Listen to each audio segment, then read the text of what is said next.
Welcome to Chris Cook for You Too.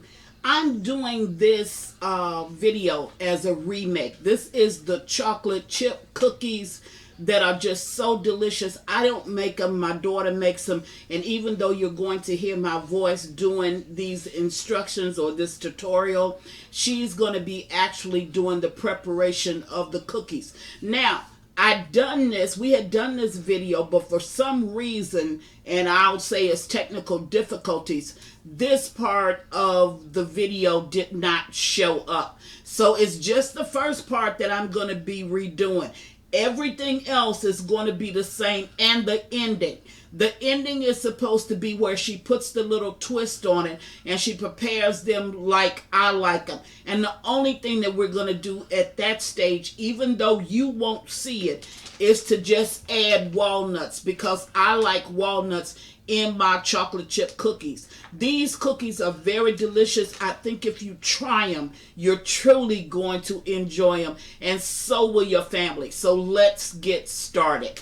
You're going to need flour. This is all-purpose flour, sugar, granulated white sugar, and brown sugar. I'm using light brown sugar, eggs, softened butter, semi-sweet chocolate chips.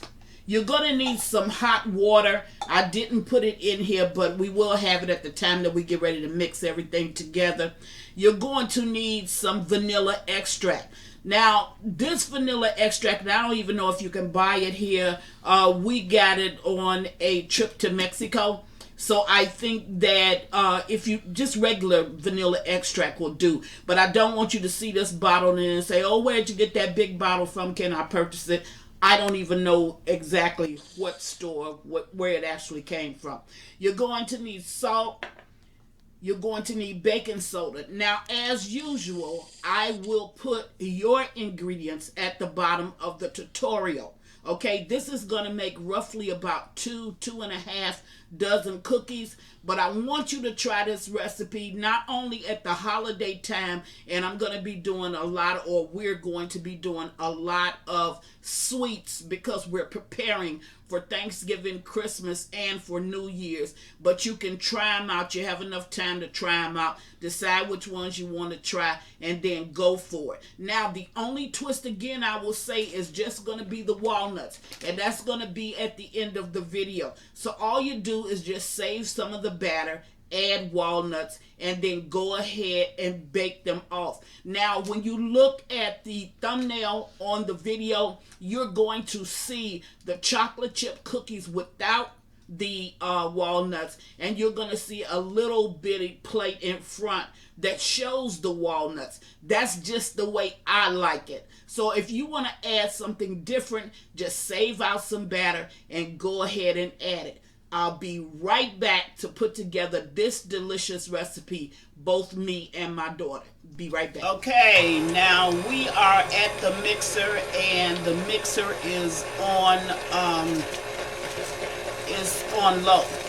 And as I told you, my daughter would be doing this, so because she's the one that makes these chocolate chip cookies, but this is very, very good. So what you see her actually doing now is combining the sugar and the brown sugar and the granulated sugar.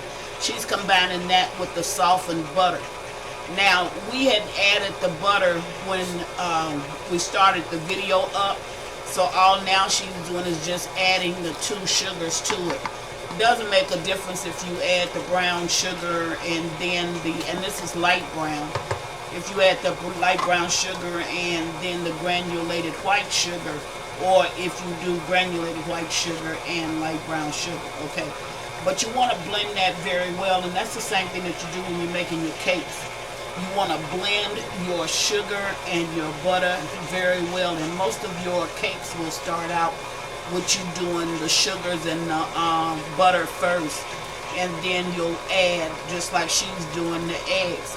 Now, these eggs are being added one at a time, and as always, I'm going to put the directions in the description box, because since I don't really make these cookies, I don't really know them, but I'll have them in the description box so you can go ahead and make them. Again, I tell you, you will really, really enjoy these cookies. Now you want to make certain that once your butters are creamed together real good along with your sugar, you want to make certain that your eggs are the same, and you want to scrape that bowl down on the sides. So she's going to stop that mixer and she's going to scrape that bowl. That's just to make sure that you get all of your ingredients all blended well together. You've already preheated, and if you haven't, you can go ahead and do that now. You want to preheat that oven to 350 degrees, okay? You want to use a baking sheet, but you do not want to grease the baking sheet. So don't put anything on the baking sheet. Just leave it like it was. The butter or the oils that's in your cookies will be enough to prevent your cookies from sticking. Now she's adding the vanilla flavor to the mixture, and all of that is still being creamed up together. Now what she's going to do,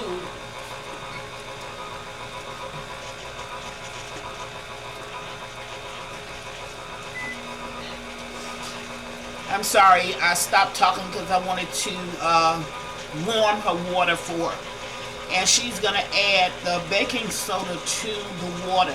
Now why are you doing that? Because a lot of times when you bake cookies, you can taste the soda in the cookies, and that's not good flavor when you're baking cookies.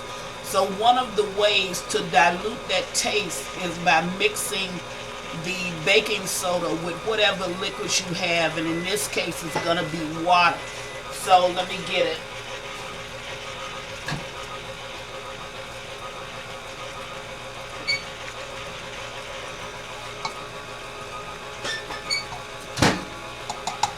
Now it's just a small amount of water, and it's a small amount of baking soda as well.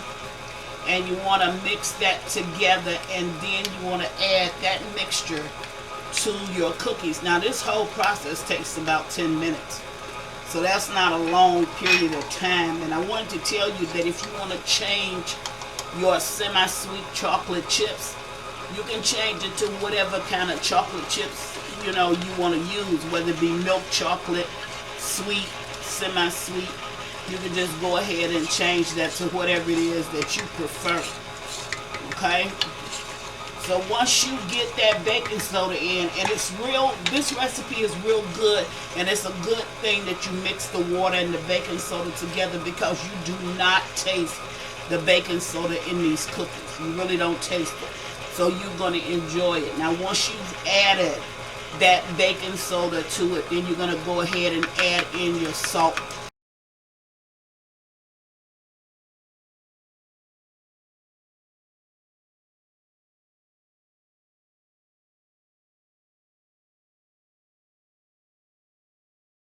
All right, now we're back, and she's getting ready to put the cookies down. I want you to look at that scoop.